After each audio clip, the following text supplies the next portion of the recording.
Bonjour à tous. Alors aujourd'hui, on va plonger dans un sujet super intéressant et honnêtement assez méconnu de la Gendarmerie royale du Canada. On va parler des vrais chiffres. Vous savez, l'argent, les grosses récompenses financières, mais aussi le temps, parce qu'il en faut du temps pour atteindre les plus hauts sommets de la direction de la GRC. Posez-vous la question, combien gagnent vraiment ces hauts dirigeants? Au-delà des rumeurs, je veux dire. Et surtout, combien d'années de travail acharné, de dévouement total il faut pour espérer rejoindre cette véritable élite? C'est exactement ce qu'on va décortiquer ensemble. Bon, tout d'abord, on doit dissiper un mythe.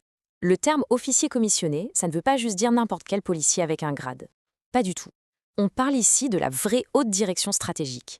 En fait, ça commence au grade d'inspecteur et ça monte plus haut. C'est le centre de commandement. Pour vous donner une image un peu plus claire, les sous-officiers, eux, ils ont les deux pieds sur le terrain. C'est l'action, les enquêtes, le travail policier pur et dur. Mais quand on passe du côté des officiers commissionnés, eh bien le quotidien change complètement. On lâche le terrain pour se concentrer sur les gros budgets, les politiques globales et la stratégie. C'est vraiment un autre monde. Et ce changement de rôle s'accompagne d'un sérieux changement de salaire. On parle de salaire de base qui explose littéralement. Tenez-vous bien, ça démarre autour de 125 000 $ et ça peut grimper à plus de 170 000 $ par année. Oui, vous avez bien entendu. Si on regarde ça de plus près, l'échelle salariale est super bien structurée. À chaque fois qu'un officier monte d'un grade dans cette direction, disons d'inspecteur à surintendant, puis à surintendant principal, bam, c'est une belle augmentation d'environ 15 000 $ à chaque étape. Une progression très claire et franchement hyper motivante.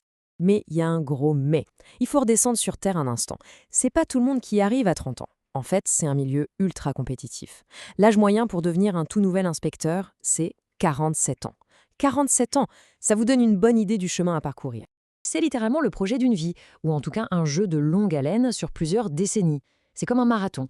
Vous commencez comme simple gendarme, ensuite vous passez peut-être 10 ans comme sous-officier, et après, vous devez enchaîner les affectations ultra stratégiques pendant des années, avant même de pouvoir espérer devenir éligible pour le grade d'inspecteur. Et ce n'est pas juste une question de patience. Faut être très, très stratégique.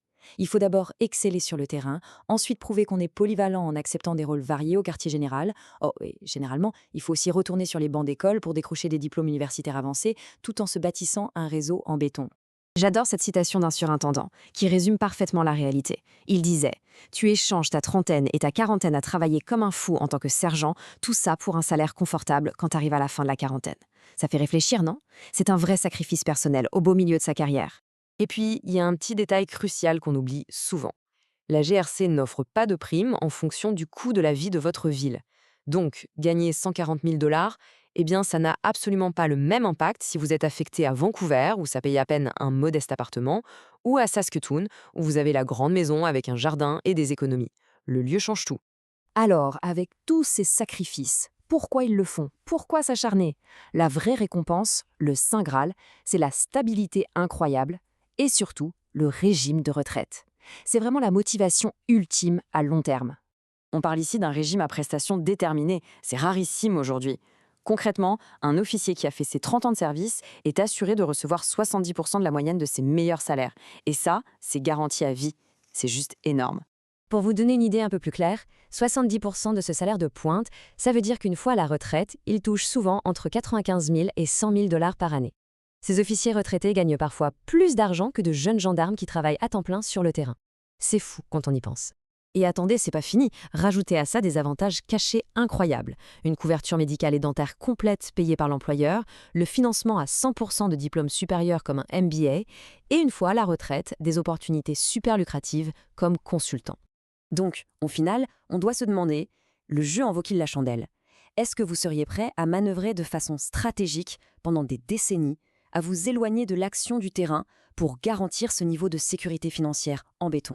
Si tout ça vous intrigue ou si vous envisagez sérieusement cette voie et voulez comprendre tous les rouages de cette progression de carrière, allez jeter un œil sur joinrcmp.ca. C'est une super ressource indépendante pour les futurs candidats. Merci de m'avoir suivi aujourd'hui et à la prochaine!